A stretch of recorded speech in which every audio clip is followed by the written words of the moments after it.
What's up, everybody? Welcome to episode 6 of the Overview. I'm ChanManV, joined today by my co-host FishStix. What's going on? Hey, how's it going, Chan Man?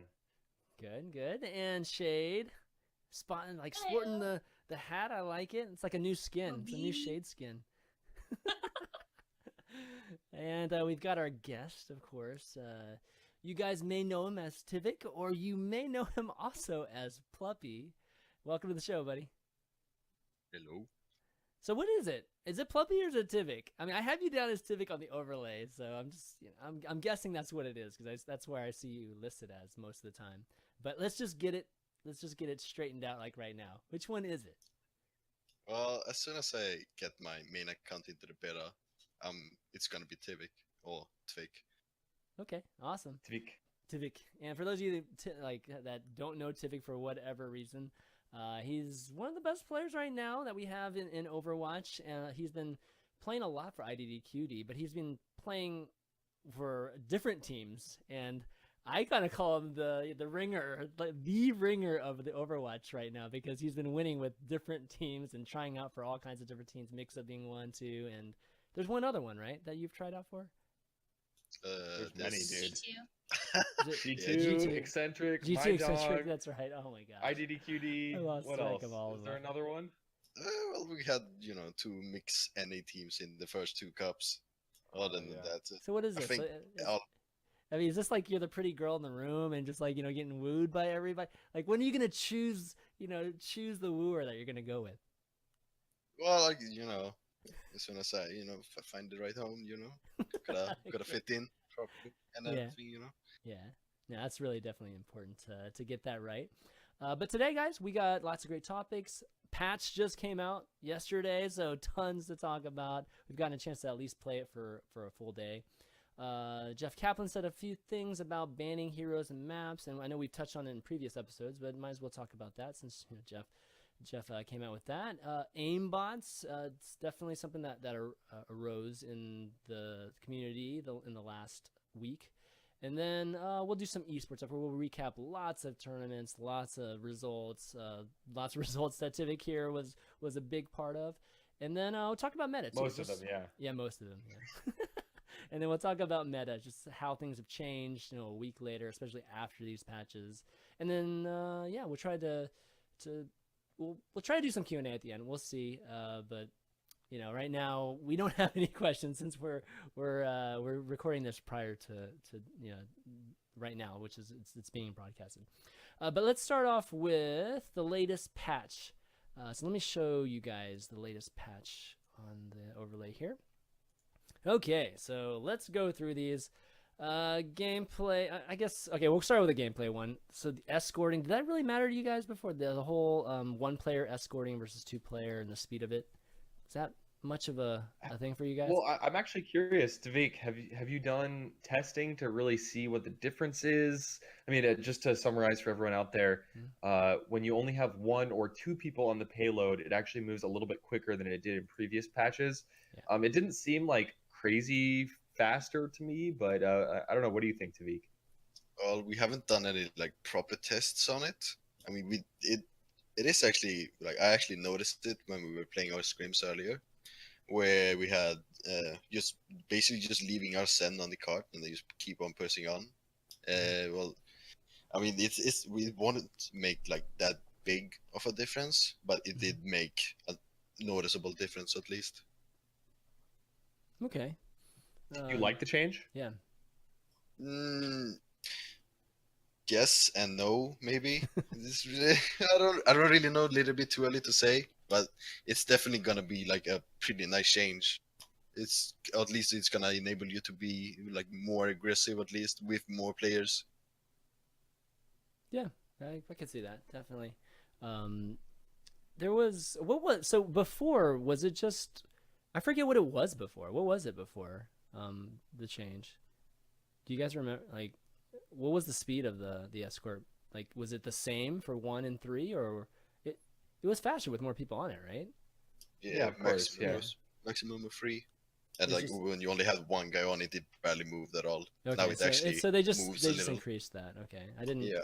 I didn't really notice that Yeah. too much. So there. I mean, That's a this big has deal. two side effects really.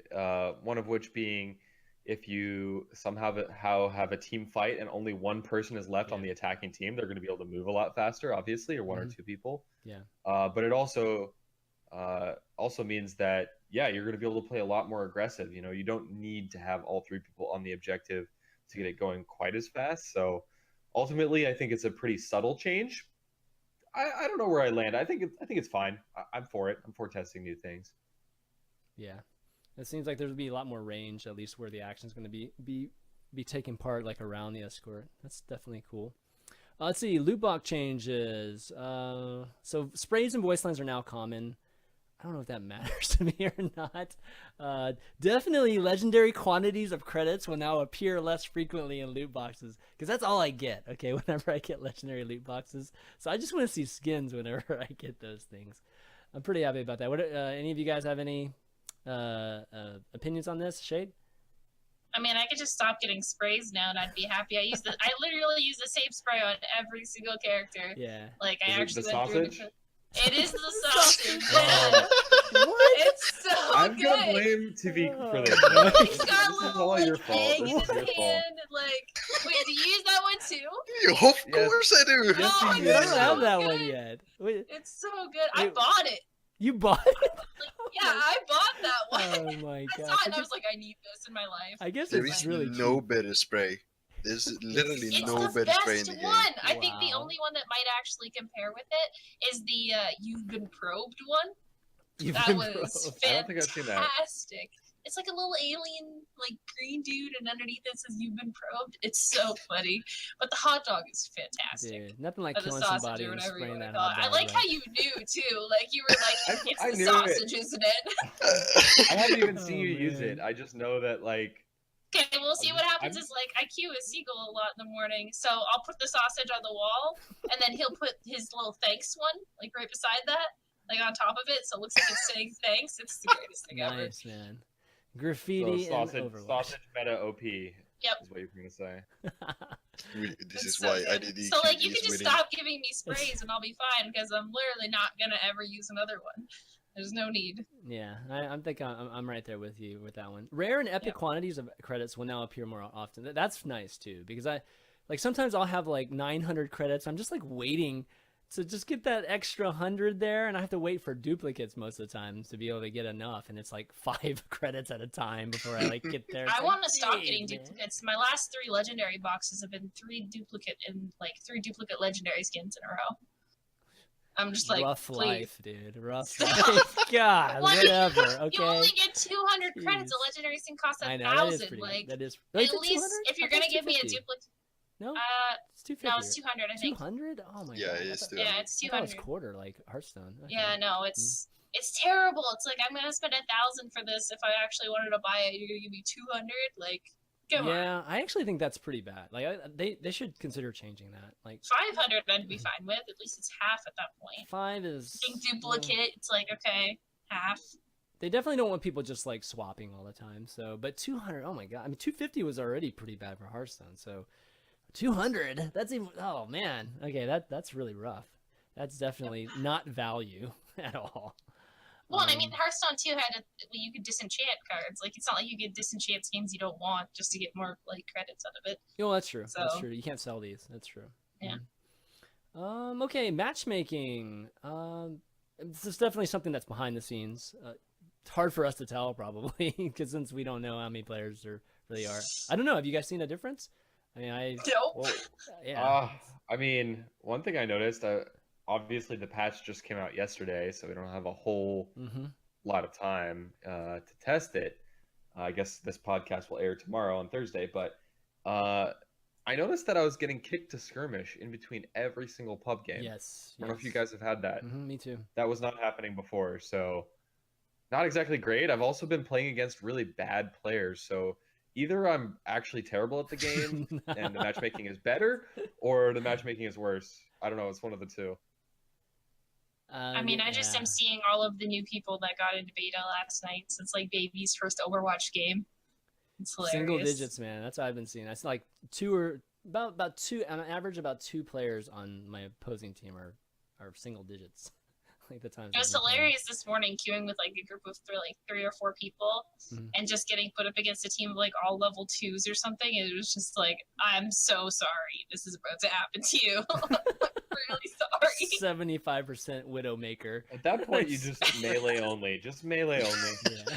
Now I'm starting to understand why my Widowmaker is looking so good right now. It's Yeah. all of these like level 2 people I'm killing over and over again. How much pugs do you actually play these days, Tvique? Pubs or pugs? Pubs. Well, it's actually quite funny because I don't sleep much, and when I'm not scrimming, I'm actually pubbing. So I mean, I'm quite ranked up in. I'm still like level 86 or something, 87. While Only? having like Wow. only. Well, how many games have you played, FishStix? A lot, but I'm like level 50 something.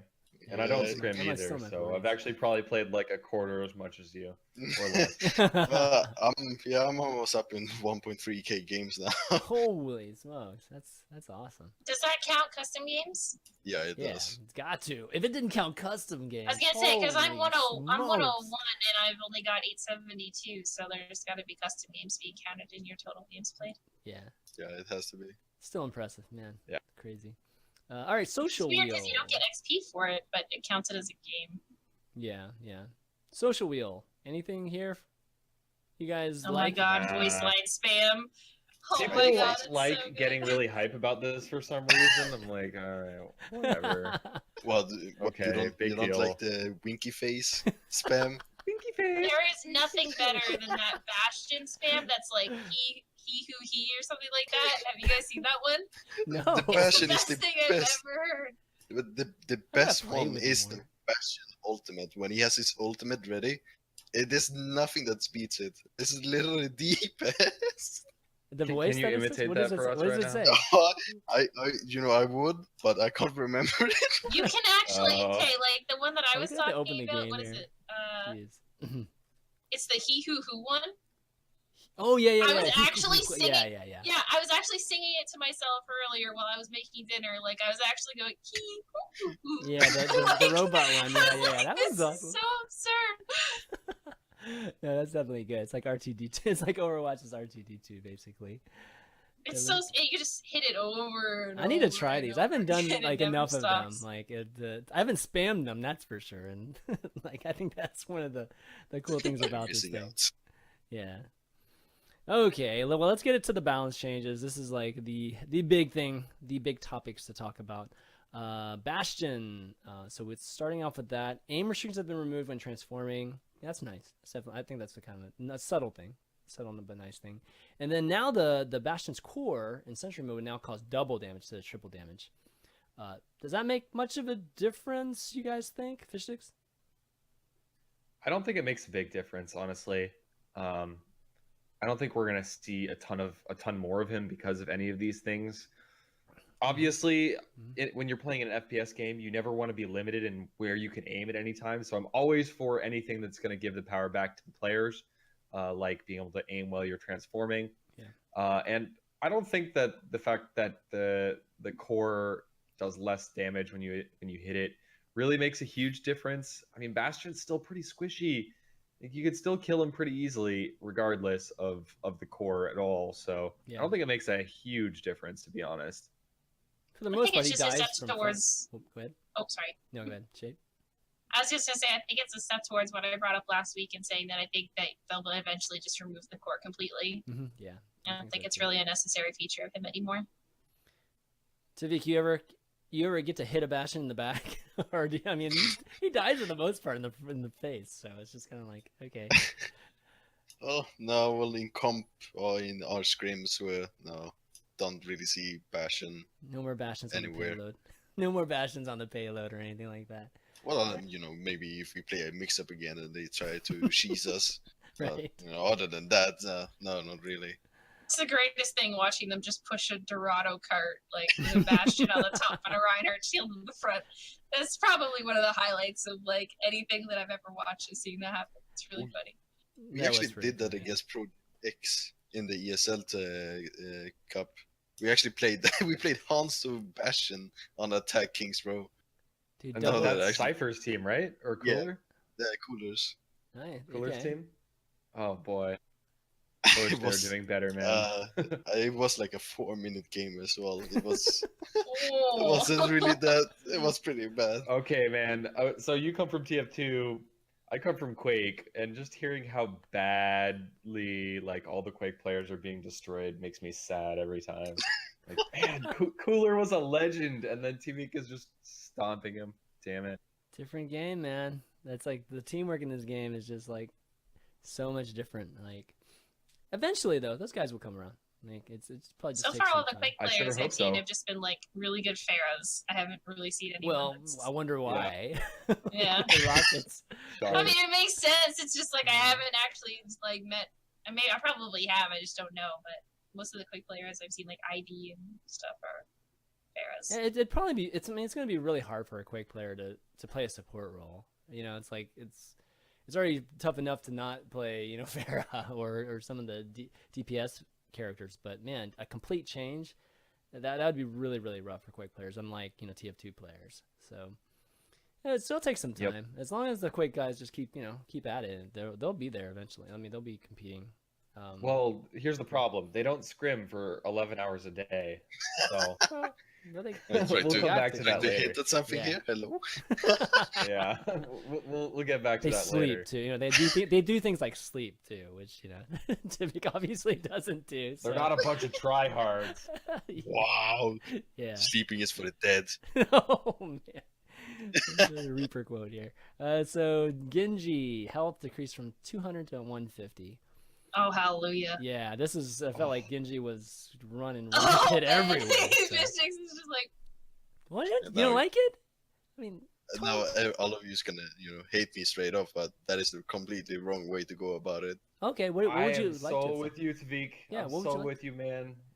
I mean, I Well, disagree with one shots. I think that's a problem. But yeah, I mean, for that the is time exact being, problem. like, he needed something to happen to him that was just gonna like settle him down a little bit, and until they find something better, I'm okay with this. Yeah. Well, so- it's so- kind of Yeah, Tvique, what would you like to see?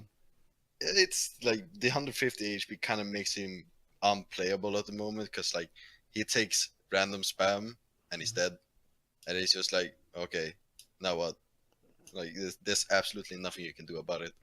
But then, like with the 200 HP, he was already like he was just a nuisance. Like he was just annoying to deal with just with the 200 HP and no orb.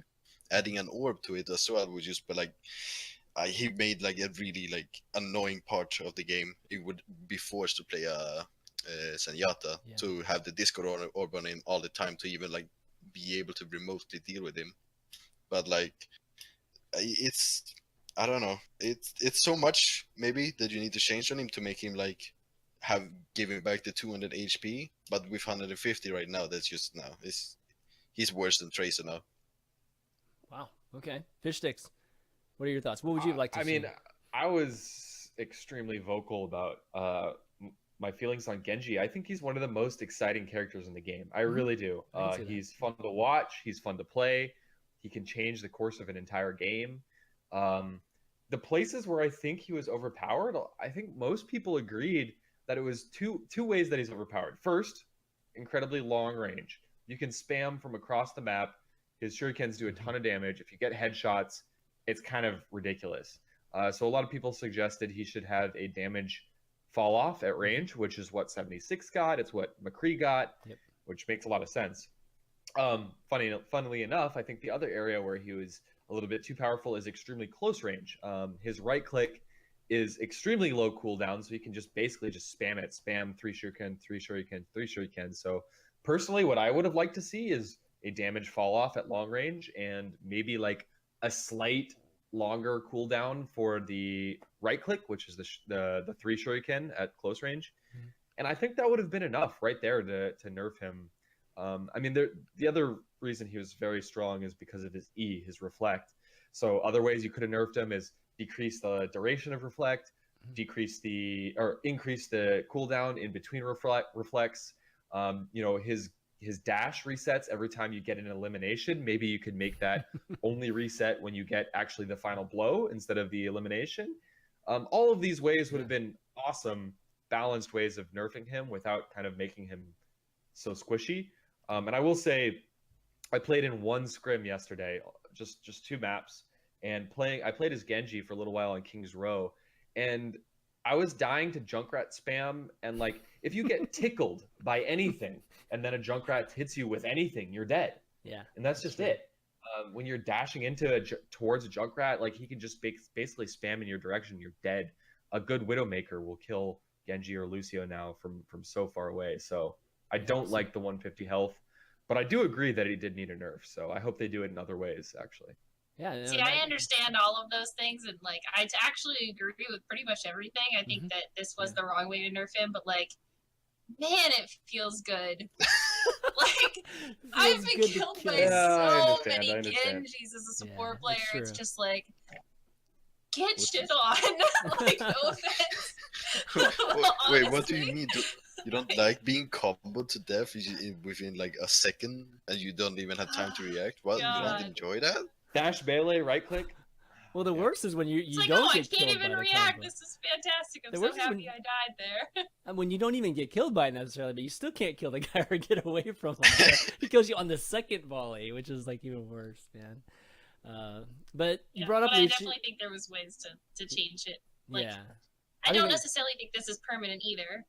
Like, no, I don't think so either. They probably realized this wasn't the best thing for him either. Like I'm assuming that was the case, but you know, it might have just been the quickest fix for them in the meantime while they figure out other ways. I mean, some of those other changes though, like like you mentioned. I mean, like you started off the conversation, Tvique, like by saying how hard he is just to die, right? Like, you know, especially when he has the Zenyatta orbs on him. So does this really? I mean, if you were to change like a lot of the damage or even just the cooldowns and that sort of thing, he's still going to be like an annoying fly that just constantly is all over your supports. So would that really fix the issue of just having such a requirement where it's like the Discord orb has to be on that guy just to even get rid of him? Well, as it was before, then yes. Otherwise, like you actually like unless you hit like literally every single shot as a McCree close range, you wouldn't actually kill him. So like, the Harmon Orb did so much for him, but like I don't know, it's like lowering not lowering the damage, but giving it fall off would like actually like it would actually force him to always be in melee. Well, in being in melee, it's really dangerous just because there's McCree, there's Monkey goes through the reflect, right? And there's like inside a bubble and a Lucio aura. Or ultimate, or Zen ultimate for that matter, like they can't help you inside the bubble. So, like, giving a fall off would force him to play more close combat. Would also mean it would be easier to actually deal with him. I think it'd be interesting to see them give him fall off on his left click, but also maybe like, do you ever notice if you're shooting a Torbjorn gun left click, it has kind of like an arch to it? I think that might help him. Yeah, I think that would be great too. An arch would be good. And it makes sense. I don't know about that. I mean, like it would be weird, like having like no arc right now. Like, I'm gonna peek a corner and just headshot a Widow with like literally one click. It's like, Shuriken's drop. Exactly. The ninja, man. In real life, the Shuriken would drop, all right? Okay? It would. He's a robot, man. No, you ain't no real ninja, FishStix. We know that for sure now. Okay. Yeah, that's true. You're right. All right, so you mentioned Lucio too. So he's got dropped down to a 150. So has it made Lucio unplayable? I mean, Lucio was being played. No. Just all over the place. Okay. No, not at all. He's still the most played support. But it buffed Mercy. Explain that, Shayed, for folks that don't understand that. Well, she's the only support now with 200 actual HP. Symmetra has 100 HP, 100 shielding. Zenyatta has 50 HP, 100 shield, and Lucio now has 150 HP. So, I mean, just as far as like the healthiness of the support, she's got the most run around, and her mobility is back. So being able to jump to allies is back now. So not only is she the healthiest of the supports, but she also, her mobility is still there. And this is always a good thing. Yeah, no, definitely. we've been talking about that reverb for a while now, so knew they were just waiting for just a big patch to include it. I stood up and clapped. Yeah, I bet you did. It's no woohoos or anything like that, just a stand up and clap. I expected. It was more. like a silent Oscar clap. It was like a... Wait, so we're recording this the day before, so you can add in that GIF of the guy. Yeah, that's to me. You know what I'm talking about. I could definitely do that. You know, it's the StarCraft guy. Whoever It it was just was. my immediate reaction. Oh, There was two things that had the I can't effect of it. remember Was anymore. the Genji reading Genji at 150 HP was the It's Tasia clap, right? It's Tasia and then the Mercy right? revert was Oh, Yeah. there's Tasia clap, and there's the. I'm actually thinking of a different one. Oh, but are you? anyway, Okay. Not important to the show. Okay. Junkrat. Next one. The Rip Tire. So health increased to 150. But if the tire's destroyed, there's it no longer detonates, which is nice because like it was so frustrating. You kill it and it would just still kill you anyways. It's crazy. And then a significant decrease in damage fall off within the Rip Tire's just the radius of which it explodes. So I hate that. I mean, I've been hating the tire recently because I feel like I see it just nonstop now because the Junkrat spamming is just so popular right now. But what do you guys think about just the changes in general? Tvique? Well, the HP is really nice. Mhm. Like it actually makes him, actually makes it so Mhm. you want to use your ultimate in a fight rather than, well, if I use my ultimate now, and then I'm in a questionable position here, Yeah. and it's probably just gonna die immediately and probably kill me too with it. So I mean, it's a really nice change. I really like it, especially that it doesn't detonate even if you kill it. Yeah, the common joke everyone was making yesterday when the patch came out is, oh, Junkrat Tire, now the same health as Lucio and Genji, which is it's a funny Wow. comparison. Wow. But I will agree with Tvique that it's a good update.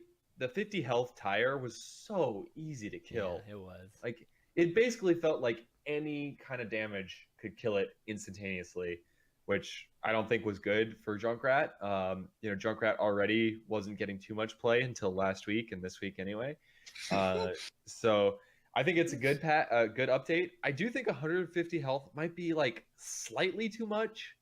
I don't know, maybe 100. I don't know. I mean, It did feel like in pubs last night, I was definitely getting killed by Junkrat tires more often. But it's good because if you actually kill the tire, then it doesn't do damage. So it really incentivizes your whole team to turn and look for it as soon as you hear Junkrat screeching and the screech of the tire. You can hear it from across the map, so you know it's coming. So it kind of creates this tense moment where everyone on your team is scanning for a Junkrat tire. So overall, I like it. I think maybe they should decrease the health like a little bit, but other than that, I'm all for it. no, I mean, I thought it was, I don't know, like, this could be wrong, but was it arguably the worst ultimate before this change? It was the Right. worst. It was Right? one Okay, of the worst. Yeah. That's kind of how I felt too. And it's just like you had to come up with super creative ways, whether it was like a different level, to drop in on or Well, whatever, just to pull it off. One of the only ways to actually get it off would be just jump into straight into all 6 of the enemies. You just in middle of all of them, and then you just Suicide. hold out to your ultimate. Oh Yeah, my God, exactly. really? That was Oh, yeah. I did it a few times in the cup actually. Suicide bomber, man. Yeah, I noticed that. I was casting it a few times. I'm like, wait, What's did he do? did he do his ult? Like, I don't know. Did he just, was that his mine? Was that his ult? I don't know. Well, can he get shot in the animation, like while he's pulling? Yeah. He can die, Yeah, right? Yeah. Yeah, he can. But it's I don't know. There's like a bug or something in the game right now. If it's like all the frames and everything just line up perfectly, Junkrat can die, and then the tire spawns after he dies. It's happened a few times. Oh wow. I don't know. It's really weird. Yeah. I think it's funny that you can still control the tire after you're dead. Yeah. That happened to Seagull today. I rezzed him after he died, and he was still controlling the tire. Like It's your after, consciousness. so like he let the tire go. He uses all, and then he died to a diva, and then I rezzed him, and he was still controlling the tire, and he just died all over again. Oh. So Oh. It's like his soul went into the tire. into the And tire. his body was just like a shell even after you revived him. That's really funny. Okay, May. So May got some changes to the blaster, to primary fire. So it's the slow effect I think applies instantly now, which is pretty nice because there have been a lot of times where I'm just like just chasing the guy and I'm like, oh, he's really slow, but I can't quite freeze him. I can't slow him down just enough. So it's kind of nice, I think, that they have it instantly apply, or at least a very constant slow effect apply. You guys like it, FishStix? Yeah. I've said it in the past 2 podcasts. This is the 3rd podcast we're on now. That's true. May's my favorite character to play. She's so fun. Yeah. I still don't think she's great, but this does definitely make her better. Absolutely. I mean, May is the queen of 1v1s. I mean, she can basically win almost any 1v1 in the game if you play it correctly. Like, even against characters that are really close range, like Reaper, if you keep them just at the right range, she's so good, and this just makes her even better. So I'm glad to see it because I do think she needed a little bit of love. But I will say also what I've said in previous weeks. I think as soon as people get really good with her, she's going to all of a sudden start to seem overpowered. You know, I played way more May in the last week and a half than I've played previously in the beta. And you start to learn all these things. Like, her Ice Wall is actually good against every ultimate in the entire game. Like, every ultimate can be mitigated by her Ice Wall in some way or another. So right. I like these changes. It basically makes her into a character where you cannot get near her. Like, if you see a May coming towards you, you either have to kill her from far away or coordinate with your teammates. And I think that's good. I mean, she's kind of like this. She's only good at super close range, but you know, she's so scary at close range that it forces your opponents to kind of respond to it, which I think is interesting. But I'd be very curious to hear Tvique's thoughts on May. Is she viable? No, still no damage. Yeah, still no damage. Still going out. I just finished watching some Koth maps that were she's pretty good on Koth, right? No, I mean, well, it's still the problem where she basically does no damage. Her right click is really awkward to use, and it's like it doesn't do that much damage. It does like 75 or something, I think. I know it one shots 150 HP the Rip Genji. It's still so awkward to use, but it's still like not enough damage to actually use her in competitive play. It feels like that's what it always gets back to. Oh, go ahead, Shay. I actually wouldn't mind them leaving her damage the way it is and just making the spray of her left click wider, like more of a cone, like I mentioned before. We talked about that, right? Yeah, we definitely talked about that last week too. I think that would be kind of a different way of buffing her that wouldn't necessarily make her damage. I think if you gave her more damage, she'd actually be OP. So I don't know if that's actually the right way to go about it. It kind of sucks that it always leads back to like so and so doesn't do enough damage for us to play her, you know, and like she's a defensive character, right? Like FishStix, like when you're playing her, like what's the best way to play her? In terms of like your team, like where are you? I mean, I really only play her on defense or Koth maps. Well, on defense, it's really nice to be able to close off choke points after 1 or 2 people already come through it. Yeah, and you can just isolate them and kill them really quickly. I think that's probably one of her best attributes. But I think another one of her best attributes is just defending against ults. Yeah. Pharah drops her ult, throw up an ice wall. Junkrat drops an ult. No, that doesn't work. Never mind. Well, unless you're in a corner and then you just bisect it off. No, I mean, the ice wall really is effective against many different ults. Yeah. You know, let's say Zenyatta drops his ult. Block him off. Don't let him come in. You know, just make him waste his ult. So that's where I like using her the most. Mm-hmm. And like I said, these 1v1 fights, like as soon as you get close enough, you can win a fight against a Genji, especially now. But I guess any character in the game, almost you can win a 1v1 now, which makes her like a kind of interesting character. I still think she's going to be used. And so like as soon as someone uses her well, she's going to enter the meta. That's my prediction. But yeah, I don't know. She's still not super strong, that's for sure.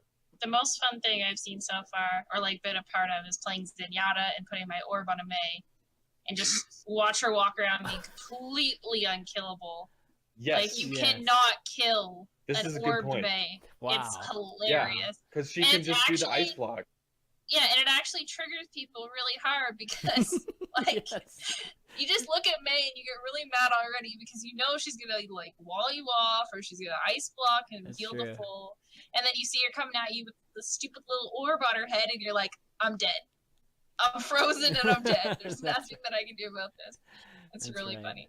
No, that does sound on the verge of being an OP.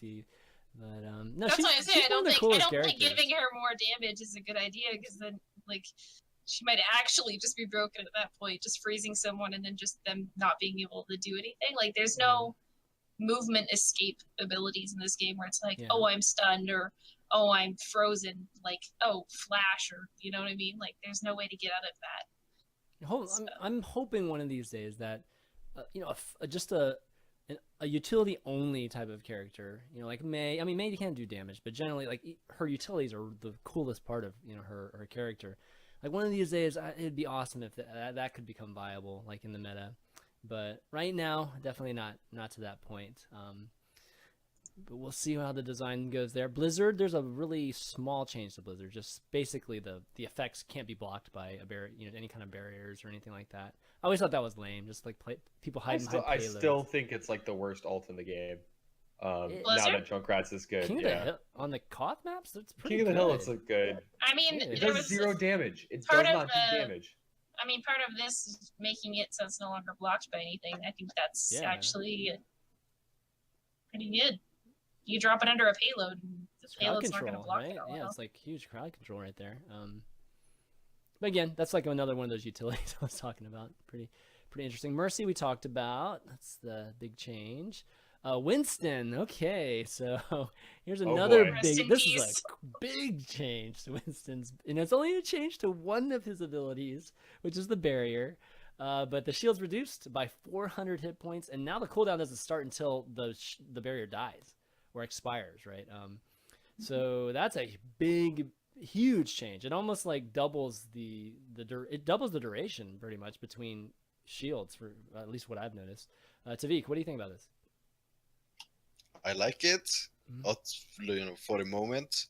I can't say if I'm gonna like it further on, but at the moment I really like it because before, when people were playing even just one Winston, you like that bubble had such a huge effect on every single fight that you ever took. So it's like you would even need to try to bait out the bubble because, well, you couldn't kill it fast enough because it had 1,000 HP, and McCree's right click does 420 damage. So 2 right clicks, even with your roll, which auto reloads, you still wouldn't kill that barrier, and then you basically lost all your damage. So like you would either need to bait out the bubble, disengage, and then re-engage again as soon as the bubble goes away, and well, then he would still be like 4 seconds or something before he would have his bubble again. So like the timing on everything would just be really tight, and it's really hard. It's hard to play around it, but I mean you can still do it. It's just the execution level of it is just like it needs to be spot on. Right, and we were seeing like double Winstons too. So when one's when one's would finally break, we'd see the other ones, and I mean it was just like non-stop barriers. Keep ending meta. Yeah, any meta. That's right. That's right. Oh man. Yeah. Shayed, what do you think? NA meta.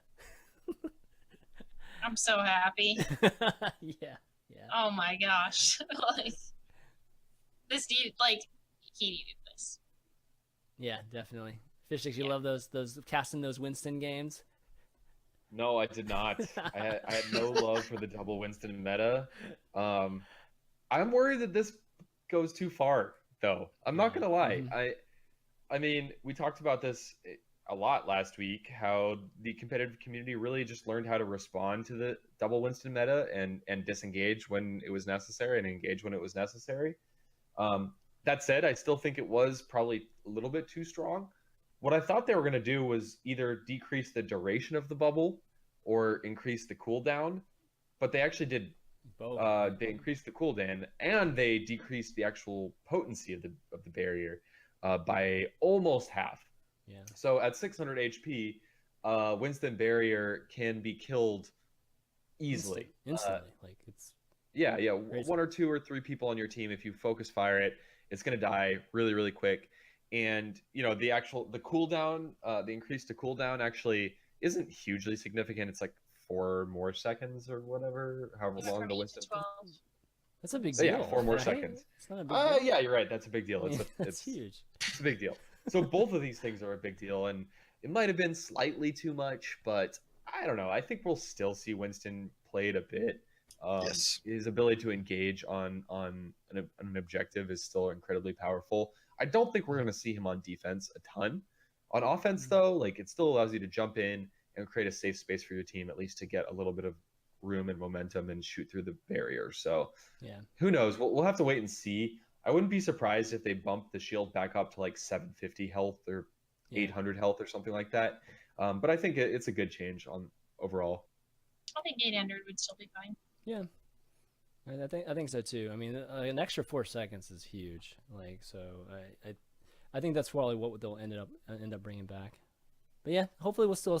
I mean, I hate it when changes like completely mean that we don't see a character ever at all. But Winston thankfully still has his ult too. His ult's always pretty effective when it comes to sustaining and things like that. Definitely is. Yeah, Zarya. So projected barrier, another barrier that's been affected. So the duration decreases from 4 seconds to 2 seconds, and this is the one that she puts on friends, like allies and things like that.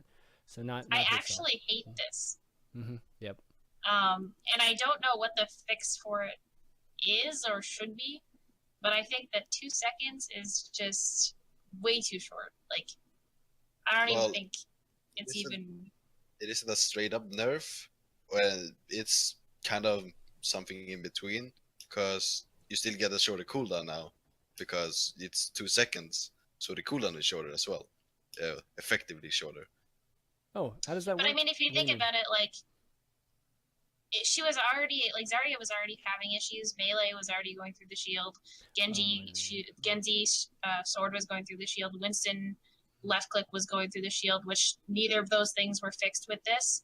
And I would be more okay with it going down to 2 seconds if they had fixed those things and made it like a barrier actually should be, which means it's blocking everything. So the fact that it's still not doing that, and like some melees and Winston left click are still going through it, and it went down to 2 seconds, is bothering me a lot.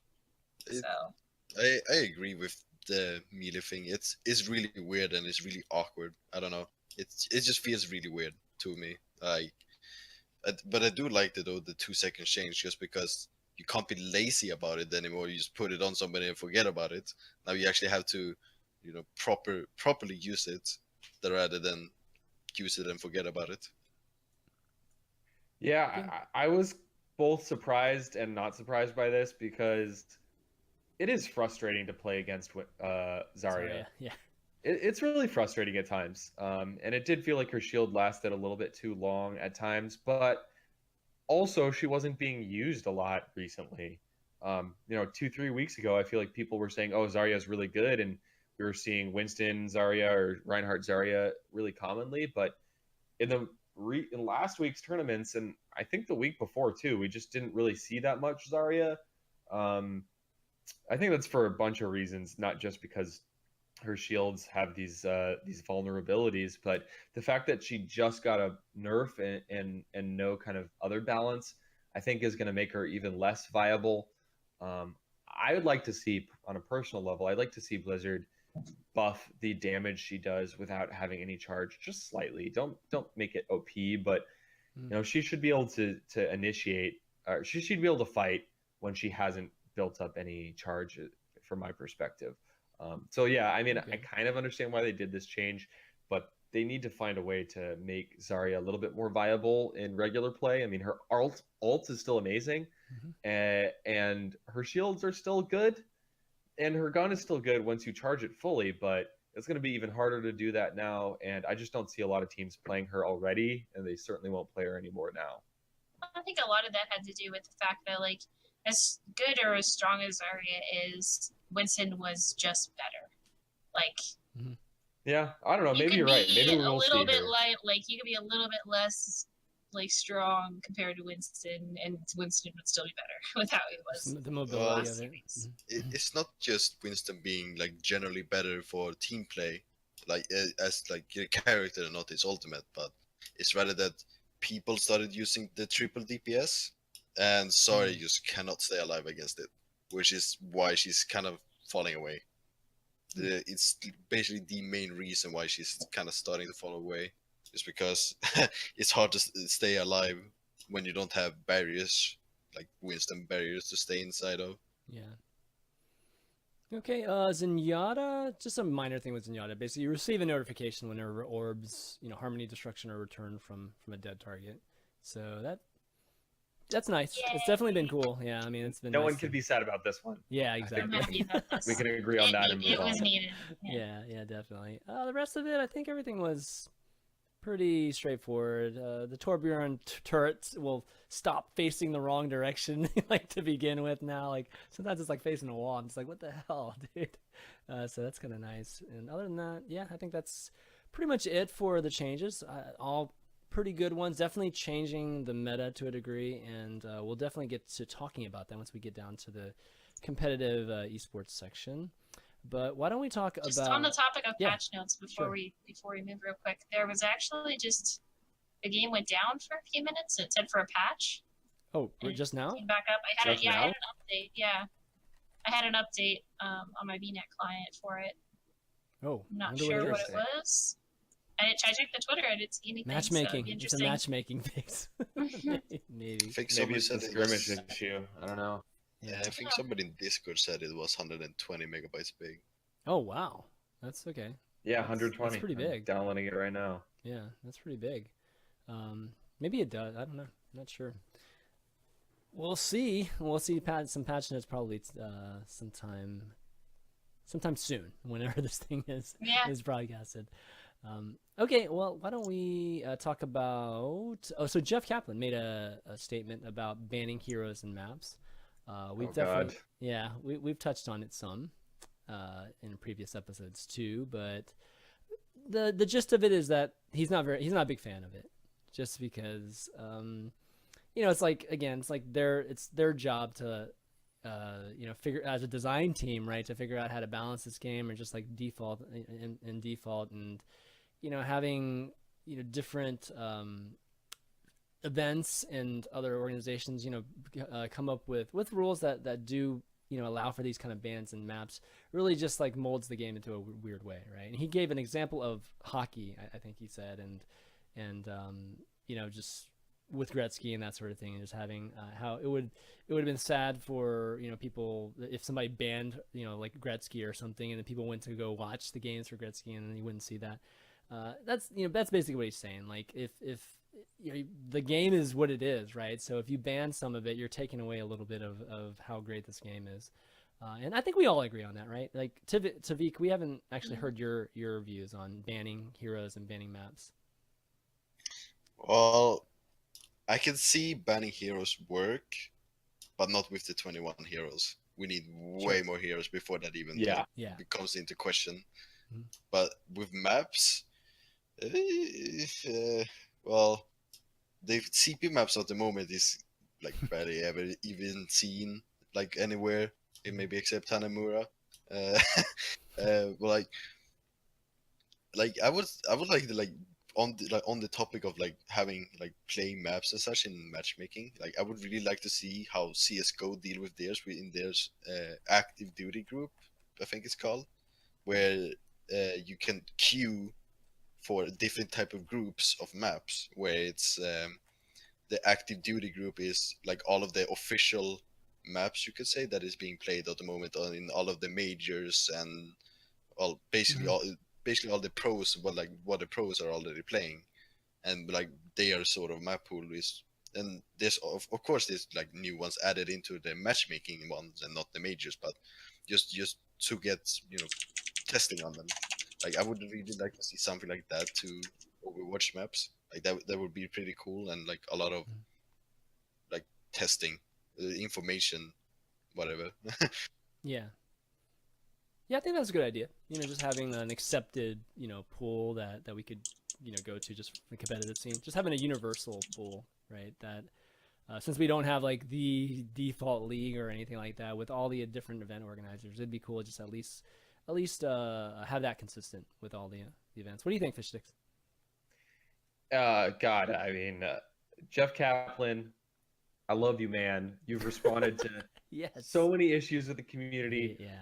This Wayne Gretzky analogy is like awful. Like, it is so bad. It makes zero sense. But I get what couldn't even say that, but yeah. He I needs get to what he's hire trying to say. Thorin to do his analogies. Oh from now on. God. Oh man. Wait, the Wayne Gretzky analogy makes no sense. But that aside, I'm with him. I mean, we've talked about this on the show. I've expressed my opinion pretty clearly that I would be open to hero limits or banning if the vast majority of the competitive community decides that it's a necessity. But I'm with Jeff. Like, the game should be balanced in a way that that's not necessary, and that's certainly what we should hope is going to be the case. And that's pretty much it. I think we'll eventually get there. He will. If Blizzard talks about like continuously adding heroes after release, you know, or we might get to the point where there's like 60 heroes in the game, and then it's like, okay, you know, some of these might not be balanced right away. We might need to start talking about bans, but I think that's like a long ways away. Yeah, like Tvique said, I mean, when there's only 21 characters, then, you know, banning some characters right now is just like crazy, right? You're banning like 10% of the content or something like that's there.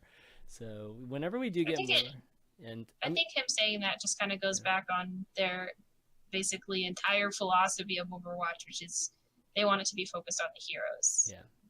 Playing the heroes, and I think having hero bans goes against that almost 100%. Yeah.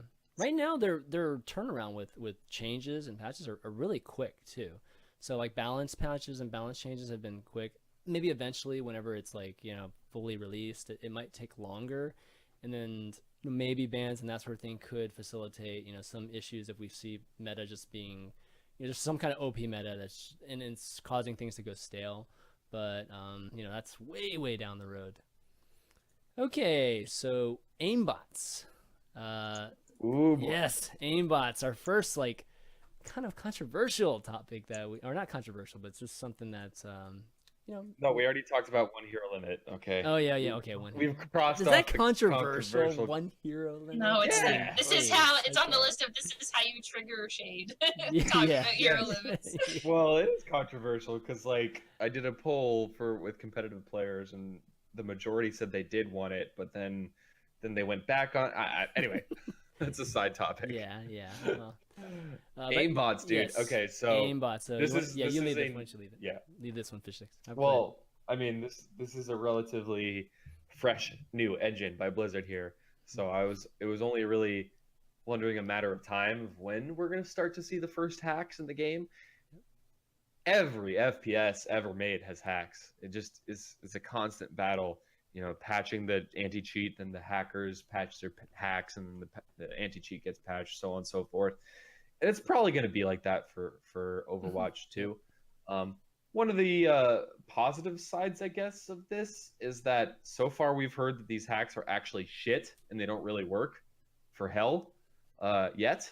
So that at least is nice. But yeah, I mean, what can you say? Like, hacks are just a part of FPS gaming and RTS gaming too, and plenty of other genres, and we're gonna have to deal with it. And I hope it's not a big issue with this game. I hope that Blizzard has proper anti-cheat in mind.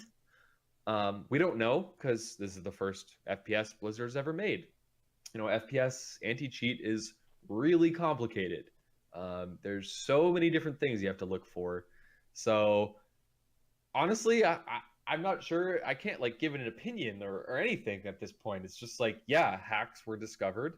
Somebody made a recording of it. I was in the server when the hacks were there. I witnessed it against me. It was awful. And I don't know what else to say. It's going to be an ongoing issue, and hopefully it isn't too big of one.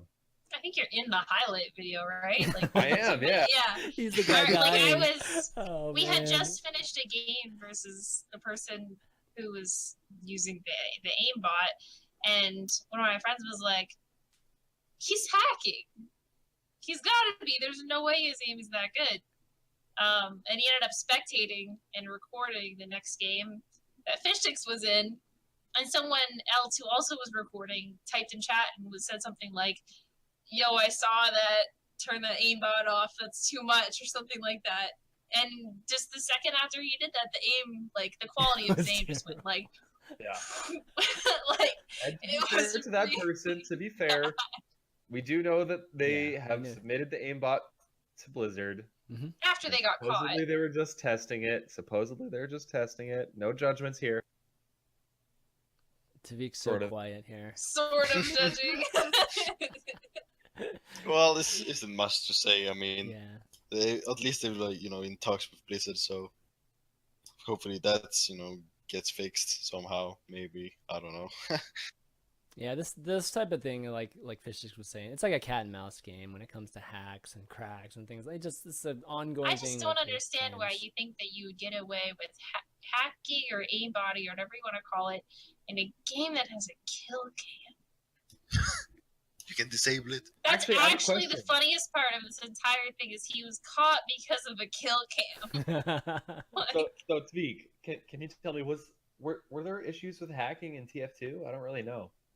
Well, yes, there was loads of like trigger bots, you could say, where it's pretty silent-ish. Well, it's when somebody's using it, obviously it's very obvious, but that was like I think the most like used type of hacks, where it's basically all you gotta do is just grab your mouse right over somebody, and then it would just automatically shoot. And they were. Ooh. And Yeah. that was just basically like the most used one. Like aimbots were, well, it was pretty obvious when somebody was actually properly aimbotting. Mhm. But wall hacks didn't really occur that much. I think somebody actually pretty funny, because one of my teammates, before he even became a teammate, but he was actually banned from the league, from the TF2 league, for using a 2D radar. Like a mini map or something? Yeah, exactly. Yeah, just like a Ah. mini map showing enemies where they were. Which was Oh, pretty that's funny. not good. That's not good No, at all. that's not good at all. Wow. Okay, yeah. So aimbots again. It's at least it was reported, and Blizzard knows about it and probably working on it immediately. Yeah, let's just hope that they have a good team, at least a good number of people dedicated to just like fixing this and making it as robust as possible. Okay, esports. So competitive scene, lots of tournaments, lots of recapping to do. FishStix, you want to lead us through this too? Sure, man. It's another week and another flurry of tournaments. At this point, we have the Ghost of Gamers weeklies, NA and EU every single week, and then we also have ESL jumping into the fray. This week we had a new tournament, the goodgame.ru, which is a Russian gaming community, been around for a really long time. It's doing their own tournament. So the number of tournaments every single week just continues to increase. One Hit Club did another tourney as well. And we have a whole bunch of results to talk about. In the Good Game RU. Well, Well, before go that, ahead, yeah. Tvique, how many wins you get this weekend? 3. 3. I think Okay. Not FishStix. We can go. More days or more wins than days that there are on the weekend. That's So, That's right.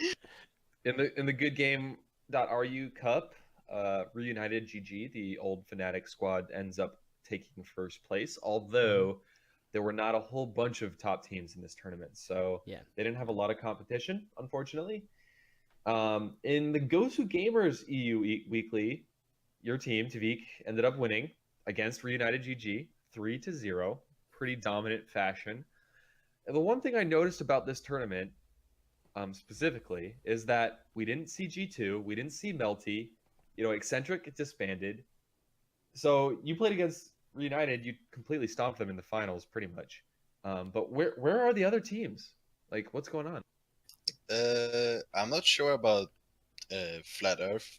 probably just missing Yeah, some them player too, or right? something. Yeah, but G2 I know since I the week before I was a tryout for their team. Like I was Yep. trying out to. And you guys won, of course. Yes, Mhm. yeah, we won, of course. Yeah, and they just very recently kicked out two of the teammates, Forsaken and Shadowburn, just I think a few I days see, I before see. before the tournament. So, well, I mean, you saw the G2 players playing at least in different mixed teams. Yeah. So Mhm. they were at least there, just not G2.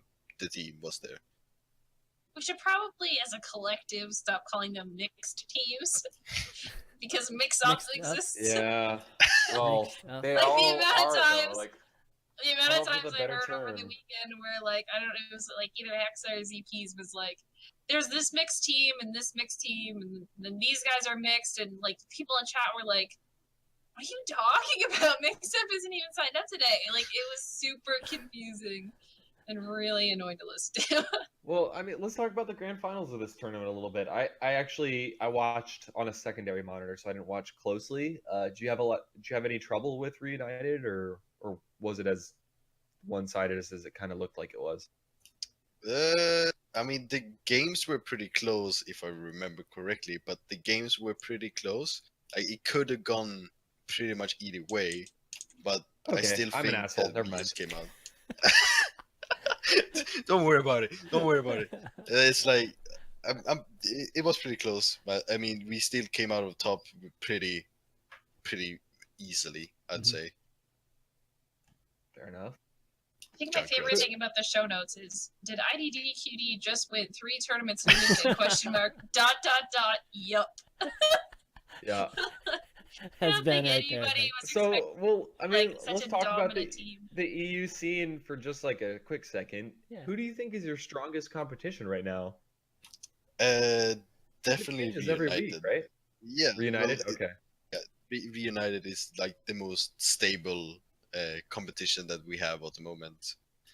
I'm not sure about Flat Earth at the moment. We haven't played against them in a while now. Like in a while, I say, but it's probably just been 2 or 3 days. So considering there was a new patch and everything, so you can't really say exactly the competition, how the competition is gonna be. And With so, no sleep, that's like a week.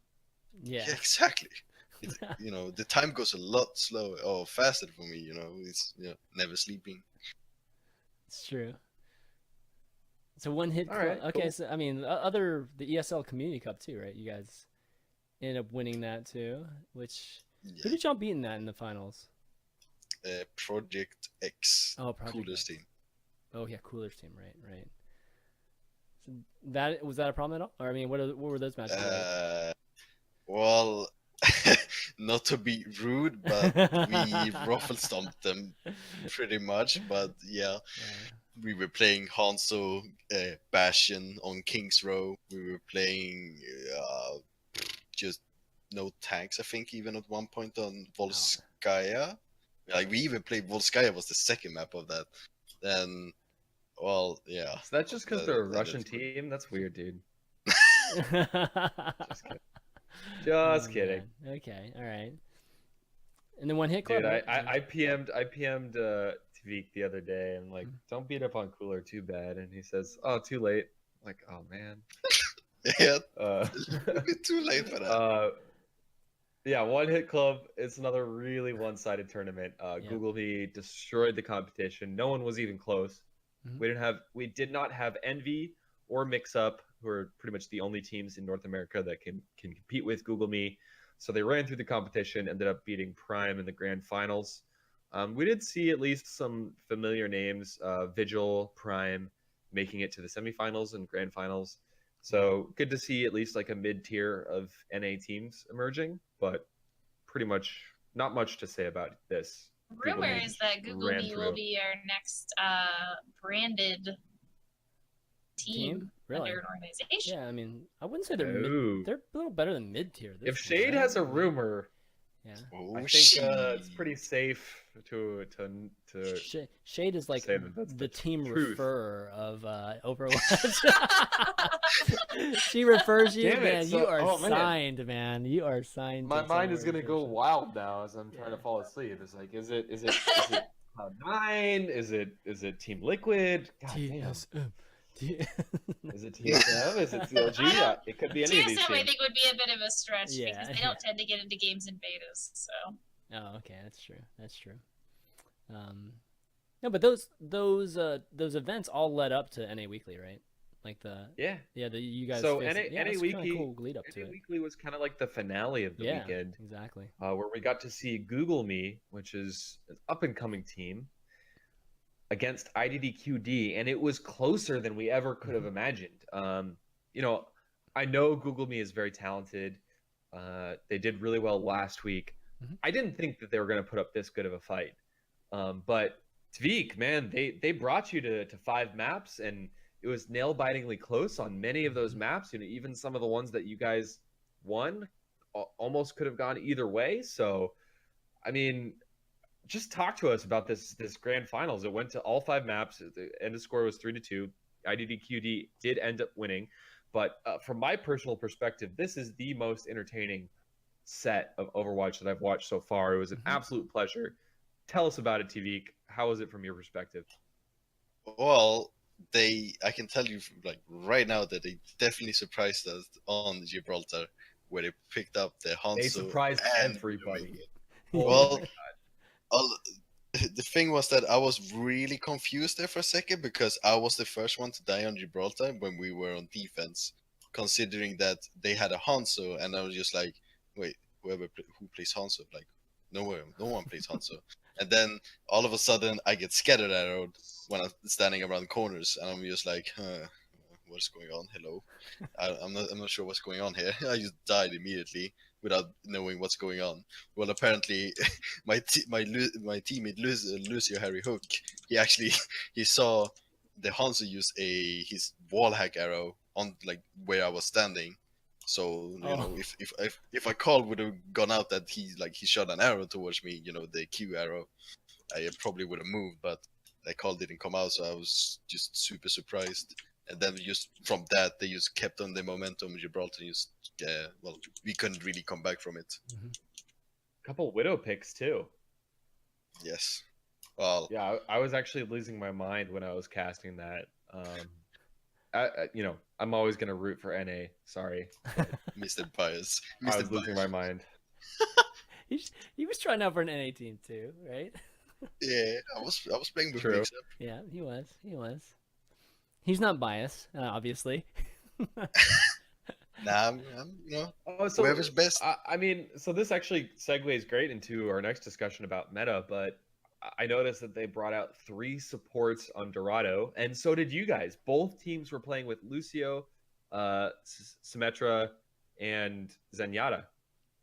Is this brand new? It's like, I don't think I've seen it before in a tournament. Is this new? Not sure if the guys used it in a previous tournament, but we've been running it a lot in scrims, and well, basically, we are first point holding every single team on Dorado first point. Like this, Whoa. unless you like manage to get lucky picks on us, we just like misplay, they don't even get to the first point. Like they can barely even get through the archway below the bridge. Even when they're like, well, basically, with the amount of spam that is going out from my Junkrat, or if I think I Reaper versus Google Me, I might have instead of the Junkrat. But in scrims, I've been playing a shit ton of Junkrat on Dorado, or actually in general, actually, just because, well, the guy is comboing everyone. He's just killing everybody. So how is Symmetra working there? Like talk about like her strengths, you know, in holding that first objective. The like her main absolute strength is that it's a really narrow choke point, and because of like the Junkrat spam, like I'm just gonna assume that I'm playing Junkrat at the moment and not Reaper, as I might have played in the tournament. But either way, just because of how much spam they're actually getting, it's actually really hard to move forward. And so the spam from Symmetra it becomes even more efficient just because they're always stuck in the same point. And well, if they drop the shield, they kind of get destroyed by Junkrat spam, so they need to keep the shield up at all times. And which is basically what we are doing. We're basically spamming them out before they can even come in. Right. So like they need to find alternate routes, but then we just change our spam. So I mean, it's still really hard, but it's not impossible, but it's still really hard to get through it. It's also the plus 50 health now on Lucio, for an example, who's gonna be back on 200 again, and it's gonna be really hard to kill again. Yeah. Speaking of Symmetra, it's not in the patch notes, but I'm like 98% sure her right-click orbs are traveling faster. That was what people were saying, so I was expecting it too to be in the patch notes. Yeah. I have no idea because I don't play Symmetra. So I haven't gotten a chance to try it. I noticed it like right away. I was like, oh my gosh, I can barely dodge these now. This is nuts. So if they were faster, even just increase her more like potent on Dorado. Yeah, definitely. But I'm interested as to why it's not in the patch notes, because I'm like 98%. I haven't gotten a chance to try it, but that's what I heard too. Like the initial, Reddit thread that had comments with the changes from, just somebody, right? That was definitely included in it. Was that the fully charged orb was like twice as fast or something like that? It was really, really fast. Yeah, it was crazy. It's crazy fast compared to what it used to. Yeah. What it used to be. Damn. That would be great. I mean, I think that'd be really, really cool. And I kind of think Symmetra's a cool character. She's not one of those that typically does like damage, but she's a support character too, right? So, but the utility that she has is really, really cool. She's my third favorite to play. There's only 4, okay? Out of 4. There's only 4 support. How is Mercy at the top of your list? That makes no sense to me. Well, let's talk about Mercy just a little bit, because I mean, since you brought her up. So I know me and you, Ben, kind of agree, and Shayed's about to get real pissed, guys. Like she's about to totally get like raged on me right here. But I feel like having a dedicated healer character, support character, is a bit problematic from a standpoint of design, because it's either she's going to be really like she's either going to be super good in the meta, or she's going to be just like not in the meta at all, and like. I mean, she's definitely the meta now. Yeah, but the design, like a design where you have more hybrid type of support, characters, and having to mix and match with different types of utilities, I feel like is a better situation than just having this. Okay, she is like by far the best healer, and we have to design around that, and not make her too good. But then again, like, then we can't like nerf her to the point where she's like not viable at all too. Well, I don't think you can make the assumption that she's like a dedicated single target, like single person healer, because like I play pubs for like 6 hours a day in the morning, and more often than not I'm the only person healing on my team, and I can still get through a game as a single healer Mercy, who I don't get to pocket people obviously, but like I can still keep my whole team alive for the most part. Yeah. So I don't think, I mean obviously like an aura is a lot stronger just in general, because it's not like single target, but her single target healing is so strong that if you can quickly get someone topped off to full and then just switch off to someone else, and then once your whole team is kind of okay, especially with the spam that's going on right now, like the Pharah spam, the Junkrat spam, you can kind of just top off your team and then just damage boost whoever's spamming over the wall or wherever you're spamming to get to. It's pretty good. Ben, thoughts on the subject? Yeah, sure. I would rather, this goes back to Lucio as well. We only talked about him for a moment. He's still great. He's still good. I actually played him a bunch last night, and even though he has 150 health, you just play a little bit more passively, a little bit more behind your team, a little bit more evasively. It's okay. But on a personal level, I'd rather see healing get nerfed than the ability to fight. Obviously a support should be able to support their team with healing and other attributes, but from my perspective, it's not that fun to play a character that just cannot win a 1v1 ever. Like, sure, a support shouldn't be favored in a 1v1, but I don't play MOBAs. I don't know what it's like playing MOBAs. Like, that's not for me. I play FPS games, and in the FPS games I've played in the past, the medic can frag about 95% as well as any other class. Like, in FPS games I've played in the past that had medics, in fact, it was every class had the same health except soldier had like 10 more health, like 10% more health. So I'm used to playing medics that can frag too, and I really like that. Like, I like playing an aggressive, in-your-face medic that can back off and heal his teammates if he needs to or she needs to. But I don't know. My general perspective on support is like, I'd rather have supports that can frag and heal than only heal but heal a lot and not frag at all. I mean, I think people underestimate the damage of Mercy Pistol a lot. She does a lot of damage with it. It's completely spammable with no damage fall off. It is pretty good. It's not quite as good as Diva. It's not quite as good as Diva, but it's still pretty awesome. I mean, it's definitely not something I'm going to use. Like, I barely use Mercy Pistol, but you do. You do, Shayed. You know you're sick of those, no metal rounds and stuff, and you try to pick some guys off. I got triggered so hard by all the zeros that I finally went to pistol only Mercy. But no, like, her pistol is strong, and if you're in a pinch, it's definitely like, I'm taking out a tracer or two in my time, like. My time. That's right. In my time, yeah. Like, so. Dude, whenever that happens to me, I just feel so embarrassed. Like, it's oh god, I'm playing Genji at Mercy and you pistol Mercy someone to killed death, me. you're like, you just died to a Mercy. You just got meleeed by a Mercy. Oh man. Tvique, I'm pretty curious what you think about all this. Well, to go on the Lucio just straight off, nerfing his HP is the same thing as Genji. It's the complete wrong way to go about it. Just because now I think that we just might see a spam sort of meta rather than fighting sort of meta where we end up just spamming at each other to see who wins, which is boring to play, really boring to play, and really boring to watch.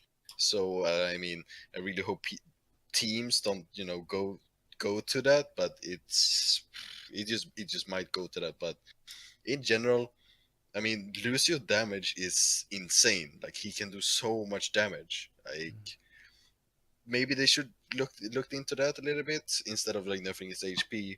Maybe they should have looked into his HPS on his boost heal. Not necessarily. I think his like passive aura heal, because that one is already kind of meh. It's still it's still good because it's an aura, so it heals everybody. But then it's his boost heal, which is like really like, oh my god, what is going on? He's full HP already. I already shot him 4 times. He should be dead. But, I think in a 1v1 situation, that's definitely true. But for like from a competitive standpoint, I'm pretty sure Lucio Amp was used more for speed boosts, like as a disengage and an engage. Yes. So I don't know if that necessarily would have solved anything in that situation. Well, I would have rather. I definitely agree with the same comment that, like, as what I said with Genji, 150 HP nerf was probably not the best thing for him, but I don't think it's permanent. Like, I don't even. Lucius being used, Lucius being used because of his speed, which might gaining the position advantage over your enemies or backing off so they don't get it over you, which is like his main role at the moment, which makes him like so goddamn strong. And because he could actually protect himself. As Zenyatta, well, it's kind of, almost like 70 to 30 not in favor of Zenyatta to actually survive a close encounter with anyone really. And then you have Lucio. Well, he might not kill the enemy who's trying to attack him, unless it's like a Genji or like a Tracer. Like, he could probably win most of them, unless the Genji has an orb. Genji OP, hello. Other than that, like, he could still hold his own and not die, which made him kind of like a go-to support in regular pub play. Definitely just because, well, I don't want to die. I just go play Lucio, whatever.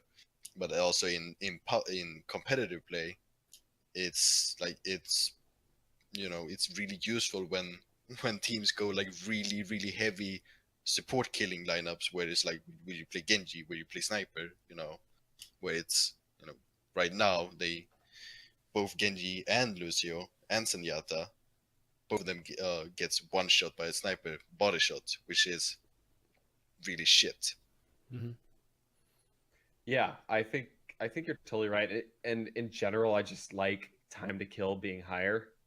I think it allows for just more personal skill to shine when time to kill is higher. In general, I think in the current meta with the current patch now with Lucio, Genji, Tracers, and Yara all being 150 HP, Sniper is scary. Like Widowmaker is terrifying. Junkrat, terrifying. If you're playing any of these characters, you can die in a split second. And I don't really like that a lot. So yeah, I'd like to see probably Lucio and Genji come back up to the 200 HP. Maybe find other ways to nerf them. I think his active healing was just too good. I mean, people were saying, when we were streaming and all that, I was seeing in chat and on Reddit and things like that, people are saying Genji's active healing and active speed, it's like almost like a mini ult. It's like 2/3 as good as like other people's ults are at times. So I would have rather see that tweaked than his health. So anyway, that's I disagree a little bit with like the sniper argument, just because I mean I don't like one-shot mechanics, just as much as the next person, but the way I view sniper is someone that one-shots. Not necessarily body shots, I guess, but it's just kind of how I view it. It's like you're gonna die to a sniper, it should be a one-shot. But I do agree with the 150 body shots probably not very good. Yeah. So Junkrat, you guys see doubling up on Junkrats on some of these? Like you're talking about spam, like potential spam. I don't know if anyone else has seen that. I've seen it a couple times over the last 2 days. Oh gosh, like that yesterday would be. and today, but... Is that in scrims? That would be terrible. No, like running double Junkrat would be, it would be pretty funny with the huge amount of spam you would get out. But as soon as the enemy team goes one Pharah, it might be. Well, if you have a Pharah of your own, it's not that terrible. Well, Pharah versus Pharah is kind of meh. Like it's really more meh, of a skill matchup than. It's maybe. it's I'm thinking more like enemy teams are running Zen sort of thing. The Pharah can't really do much, but then again, who's gonna kill her? I mean, unless you land air shots, you won't really kill that Pharah. Who's basically killing you from even further away with her spam against two Junkrats. So I mean, it's not like something that's gonna be incredibly overpowered or like anything that's gonna be like super used, because it's their weakness is they don't really have like that long, like can't really shoot people in the air. And because like they aren't really that strong in close combat, but I mean they are really strong, but as soon as you use that mine, you kind of fall off. Okay. Well, so I have to ask Tvique, is it true that Too Good was the one who suggested you use Junkrat to counter Reinhardt and counter Winston? Is this true? Well, not to counter Reinhardt or Winston, but rather to use it on King's Row attack, just because how generally people play the map, where it used to be people are just like standing way back, kind of like Envious did. Like they just stay way back in the corner, you're standing there waiting for you to get on point, and then they just overrun you. Rather now, like what he suggested was that you play Junkrat, and then you spam the corner, and then they can't stay there, and then you overrun them while they are weak still. Yeah, makes sense. So I mean, so we have solidly seen Junkrat come into the meta and stay for a week. The meta changes basically week to week. It's like entirely different. Yeah. But we've seen Junkrat come in and stay there, and I think it's actually for good reason. People were saying he's not very good. He's not scary to play against. And all of a sudden, you're starting to see people learn the angles where you can bounce the grenades. You're starting to see Junkrat used to take down shields because it's a very high DPS character in general. Like, why do you like using Junkrat so much? Well, the reason why I wanted to use it to begin with was because even if that Genji had an orb, I didn't care. I would still one-shot him. Just because as soon as he gets into our face, I just hit him with one nade, and then I just mine him, and he's dead. And the whole Genji problem is gone. And pretty much the enemy team just falls apart because, well, they're kind of reliant on the Genji actually doing most of the work because Genji OP, hello. You must be FishStix too. That's gonna be.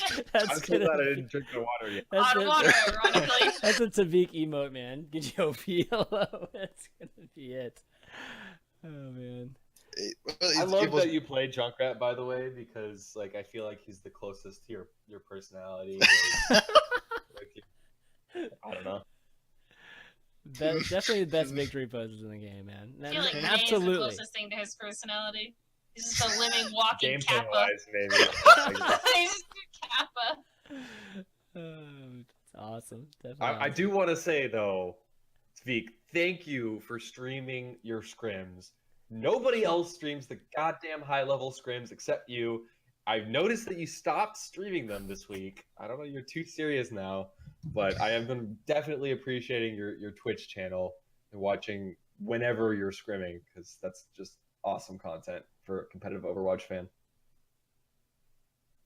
Well, You're giving away all your strats. Yeah, exactly. Yeah, that is kind of the problem, you know. So I have to ask, did you stop streaming scrims because your opponents didn't want you to stream them, or your teammates?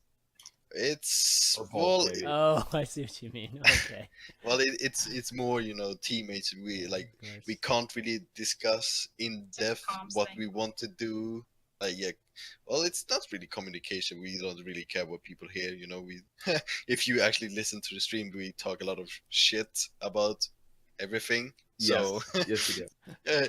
it's you know it's funny. It's funny to listen to, but in the end, we couldn't really talk like really in depth about plays, things we wanted to do when certain things happen, because like if our opponents would know that, that would kind of, you know, destroy the element of surprise and counterplay really, because they like as soon as we would get to the point where we would get stuck, they're playing X setup and we want to play Y, and they already know about a Y and they're already, you know, starting to counter it, and then what?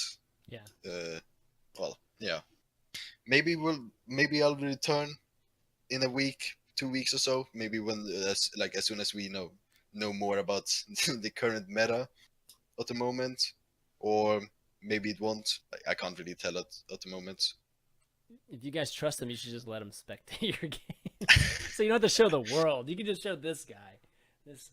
Or just Well, I mean, locally record This your VODs fiend. or something and send them Yeah. to him so he stops dying all the time. Yeah, It's like dying It's like a inside. drug dealer, like giving drugs Okay, out to. we saw Junkrat enter the meta in a single week, and I think my gut tells me at least the only reason I knew Junkrat was entering the meta is because I watched you guys scrims. So, you know, there you go. But one thing I really hope happens is people start playing pickups in this game, because nobody plays pickups because you're all just scrimming. Every top team right now is scrimming so much, and this is actually, you know, we're getting close to the end of the show here, but this is actually a topic I want to talk to you about, Tvique. You're playing this game, what, 6 to 10 to 12 hours a day, and most of that is scrims. Like, how try-hard are you? And, like, what is the mentality behind this? Are you trying to go full-time in this game? Do you see this as your esports future? Just talk to us about the try-hard pants that you have on right now. Well, the tryhard pants is definitely on, and then well, hopefully they don't come off, because well, hopefully they don't come off. All right, hopefully not not. here.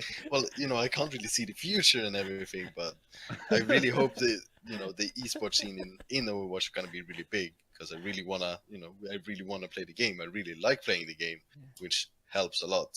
But then, yeah, we scrim from like 5-6 CET to around 1 or 2 CET, which is I think it's 6 hours every single day that we play. And on top of that, I try to stream as much as I possibly can. Like lately, it's been like kind of like 4 to 6 hours only, which is, well, I say only, but when you count in how much scrimming we're doing, it's kind of, it's kind of insane. But I want to try to do more, but time is not on my side. You ever worry about burnout? I mean, like a lot of players suffer from that, right? And we've seen some even just early on in Overwatch. Well, I've been playing World of Warcraft for like a very, very long time and didn't really get burned out. And I basically put in the same amount of hours into that as I'm playing Overwatch right now. But yeah, I don't really know. For the moment and for foreseeable future, I don't know. I don't think so. I'm really liking the game a lot. So no, that's awesome. Probably not. Awesome. Yeah. And the teams that practice that much, I mean, you're going to just see whoever's scrimming for that long just kind of rise to the top. I mean, the cream will definitely rise. Well, I don't think you'll see a lot more pug games FishStix when the game actually comes out and there's more people in the game. Yes. Yeah. I don't think any team is scrimming as much as IDDQD, but there are a lot of teams that scrim every night for hours and hours and hours.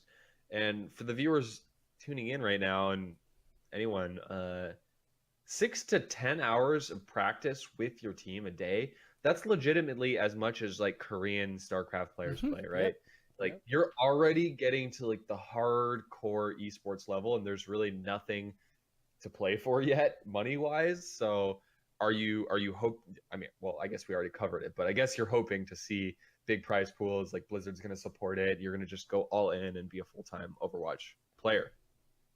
Yes, hopefully. I mean, awesome. It's really looking towards it, so one can only hope now. Yeah, I think everybody here believes that's going to happen. So I do. Certainly. Yeah, and get off to this kind of start and just get, just the regimen going, and that's what it's all about. Like in the end, it's about how much work you put into it, and it shows. It's going to show in those events, and I it's think already showing. Yeah, I think that honestly, I think the team that wins the first like huge event is, I mean, it's a huge opportunity. Like people won't forget, like the team, that first team. So, putting yourself in position for that, I think is awesome and amazing. So I'll ask you one question too, since we don't really have Q&A this week. So I'll ask you one question: who's the best NA team you faced, or who do you think is the best NA team right now? Well, there's an obvious choice, but given that Google Meet pushed you a little bit this weekend. I would like to say Envy, or rather, I would actually like to say Google Meet, because we only played versus Google Meet in a official game where it was the finals.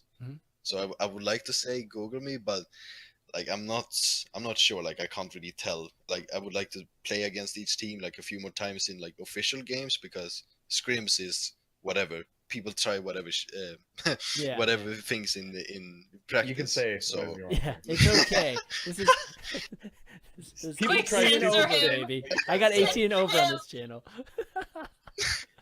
Well, yeah, whatever shit in practice. So I mean, thank you.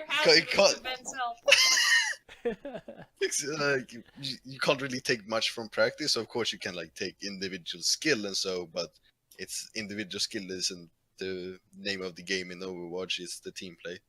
Yeah. Okay, well, let's see. Before we should wrap up the show really soon here. But before that, I wanted to give out a plug that I was meaning to last week, but I had forgotten. Liquipedia is doing a lot, or they have an Overwatch section, and I saw them at least promote or just talking about it, promoting it on Reddit, and I figured I'd mention it too. Liquipedia, for those of you who don't know, is a reference site. They have extensive. They were basically a go-to reference site for StarCraft 2 and even Dota.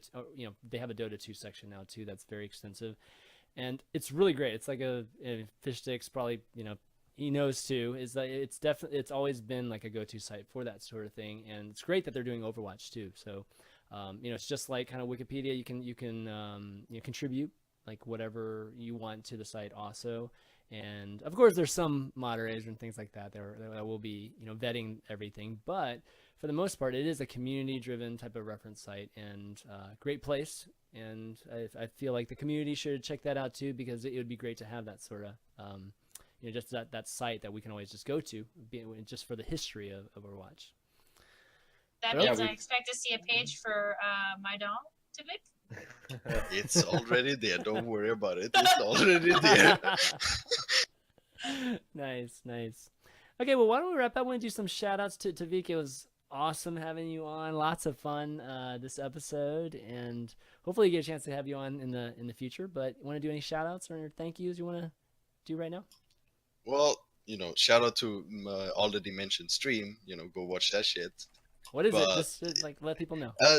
It's twitch.tv / Tvique, basically. It's spelled TVIQUE.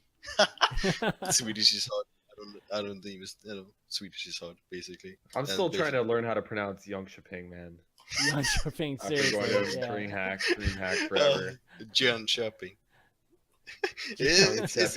It's pretty hard. Don't worry. But also, a shout out to my, new teammates in IDDQD. Thank you, for letting me join. Okay, awesome. Yeah, is definitely. Is that the official announcement? Well, I mean, the Has official the announcement. Finally parked? What? Well, you can say the official announcement. In public. I've already, told them and everything. Told most people in Discord in the competitive already knew, but I guess this is so IDDQD is an official team, straight up. Yes. So much for the PR release. That was their press release that was coming out later this week. No, that's awesome, man. And definitely, you guys have been doing well. I don't see why not, right? So amazing, great news and amazing news, and we'll see if you guys continue dominating like you did this past weekend. Shayed, shout outs. Yeah, obviously this show is super fun and like a highlight of my week, and always cheers me up if I had a rough day. So thanks to you guys for being around and being awesome. And my stream every day, super early, 8 a.m. PST. But yeah. Twitch.tv / Shayed_. Okay. FishStix. Shout out to Tvique, who is up at, my math is really terrible. It's almost 6 a.m. Almost 6 a.m., right? Almost 6 a.m. in Europe. So thanks for sticking with us. Yeah, we're recording this before it goes live, so I'll be in chat tomorrow typing just as I talk right now, most likely. So I'll see you guys in chat. But yeah, keep watching the tournaments, keep supporting the scene, get on Reddit, and make sure that you do support the competitive Overwatch scene. Because if you're watching this right now, if you're still watching at this point in the show, fairly certain that you're a hardcore Overwatch fan. So I do appreciate that. I actually am actively seeking feedback. I've been shoutcasting a number of tournaments so far in the closed beta, and I've also been running camera work. And I try to run cameras slightly different than most people do, with a lot more third-person view to try to catch all the action, but with a mix of first-person as well. When Pluppy's going on a rampage, I want to catch that, or Tvique. So I really want your feedback. Like, how is our casting? How is our camera work? What can we do to improve? This is the very early stage of the game, and we're nowhere close to where we're going to be eventually, and you're going to help us get us there. So please give me your feedback. You can tweet me at FishStix. I'd really love to hear it. I have a YouTube channel, youtube.com/OMG, it's FishStix, or just twitch.tv/FishStix. Everything's linked there. I'll be casting Ghostly Gamers NA Weekly again on Sunday.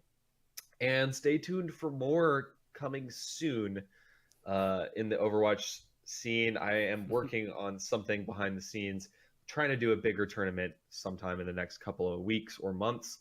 So stay tuned, and that's pretty much it.